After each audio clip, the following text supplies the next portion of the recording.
ঢাকা বিশ্ববিদ্যালয় ছাত্র দলের নেতাকর্মী এবং কিছু সংখ্যক শিক্ষার্থীর সঙ্গে আমি সরাসরি কথা বলেছি। ঢাকা বিশ্ববিদ্যালয়ের আবাসন সংকট নিরসনে আবাসিক হলগুলোতে বসবাস এবং খাবারের মান বাড়ানো অত্যন্ত জরুরি। এ ব্যাপারে আমি শিক্ষার্থীদের সঙ্গে কথা বলে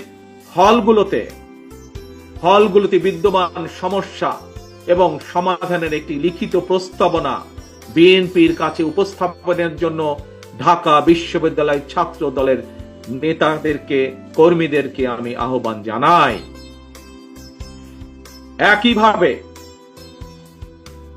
একইভাবে দেশের অন্য বিশ্ববিদ্যালয়গুলোর শিক্ষার্থীদের সঙ্গে কথা বলে সেই সব বিশ্ববিদ্যালয় সমস্যা এবং সম্ভাবনা নিয়ে সুপারিশ সহ রিপোর্ট তৈরি করার জন্য ইতিমধ্যেই বিএনপির পক্ষ থেকে ছাত্র দলের সংশ্লিষ্ট নেতৃত্বকে নির্দেশনা দেওয়া হয়েছে।